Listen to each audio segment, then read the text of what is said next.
이 빛이 있고 물체를 통해서 그 빛이 반사돼서 우리 눈에 들어오는 이러한 과정을 이제 포워드 레이 트레이싱이라고 해서 이제 이런 방향은 이게 현실감에서 이렇게 쓰는데 사실 이게 우리가 현재 우리가 그렇죠. 사물을 보는 이렇게 보고 있는 거잖아요. 우리가 이걸로 인식하고 있는 거잖아요. 네, 이런 맞습니다. 방식으로. 네. 근데 이런 방식으로 이제 쓰면 이제 문제점이 이렇게 광원이 들어와서 하는데 불필요한 연산까지 같이 해야 된다는 거죠. 네. 네.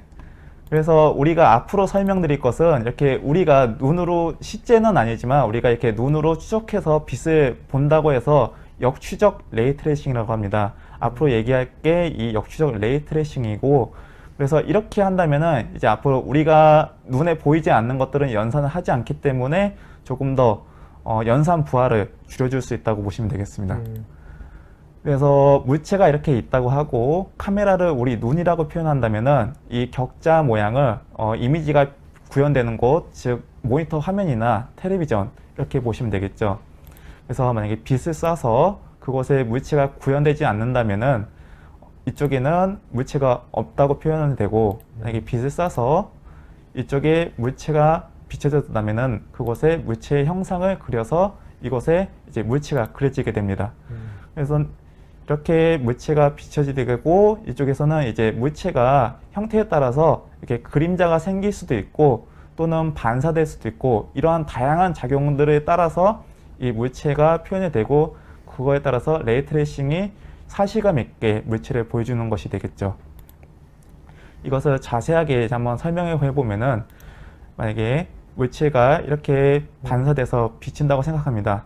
우리가 실제는 이게 물체 C를 지나서 그림자가 생기고 물체 B에도 그림자가 생기고 그걸 우리가 바라보게 되는데, 이제 레이 트레이싱을 이제 역으로 추적하기 때문에 우리가 이렇게 바라본다고 하고 빛을 쏜다고, 역으로 쏜다고 보시면 되겠습니다. 그래서 이 물체는 한쪽으로는 이제 광원을 통해서 바로 다이렉트로 갈 수도 있지만, 또는 이렇게 반사돼서 갈 수도 있고 굴절돼서 다른 쪽으로 나갈 수도 있습니다. 반사된 빛은 다시 광원으로 갈 수도 있고, 또 이제 계속 이 과정을 거치게 되는데, 반사될 수도 있고 굴절된 빛은 또 다시 또 굴절될 수도 있고, 그런 과정을 계속 거치게 됩니다. 이러한 것을 알고리즘으로 표현해 보면은, 오른쪽을 보시게 되면은 첫 번째 빛을 쏘고 그 다음 단계로 나가게 되고 계속해서 그 다음 단계를 추적하게 됩니다. 그래서 그렇게 추적한 빛을 정보를 모으고 그 빛을 다시 모아주게 되면은, 여기서 그 빛에 대한 정보를 모으고 그 다음 빛에 대한 정보를 또 합산하고 또 합산하고, 그래서 최종적으로는 우리가 맨 처음 바라봤던 그 지점에 대한 모든 정보가 다 모아졌기 때문에 그 지점이 좀 더 사실감 있게 표현이 되는 것이죠. 단 이렇게 하는데 많은 수의 연산이 따르고 그렇기 때문에 지금까지는 레이 트레이싱이 어려웠던 부분이 있겠습니다. 그리고 이렇게 추적했던 빛이 다시 내려갔다가 다시 재기적으로 올라온다고 해서 우리가 흔히 이 레이 트레이싱을 재기적 레이 트레이싱이라고 할 수 있겠습니다.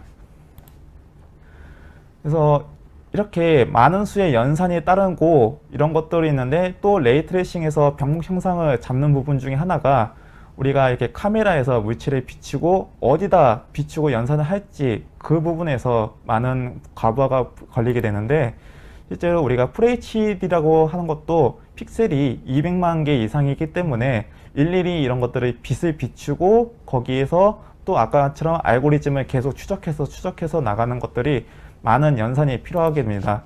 그래서 BVH 알고리즘이라는 것을 통해서 이런 것들을 좀 더 효율적으로 소프트웨어적으로 해결해 나갈 수가 있는데, 우리가 맨 처음에 이렇게 빛을 물체가 있고 이렇게 구역을 나누게 됩니다.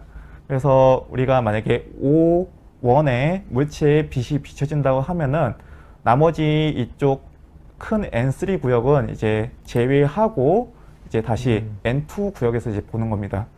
그러면 이제 M4 구역에서 이제 O1 구역에 이제 빛이 비춰준다고 하면은 나머지 부분을 제외하고 이쪽에 대한 알고리즘 연산을 하게 되면 되는데, 이거를 알고리즘 연산으로 보게 되면은 이쪽에서 오른쪽을 제외하고 또 그 부분에서도 오른쪽을 제외하고 이 부분만 이제 연산을 해서 빛을 다시 추적해서 합산해주고 이쪽에서 최종적으로 반영하게 되면은 조금 더 효율적으로 우리가 레이 트레이싱을 진행할 수 있겠습니다. 그래서 이 과정을 실제로 물체를 표현해 본다면은 우리가 음식 사진에 만약에 빛이 비춰진다고 하고 그것을 크게 세 군데의 네모로 쳐서 그곳에 이제 빛을 비춘다고 하시면은 이쪽 빨간색 분야의 이제 구역에 빛이 비치게 됩니다.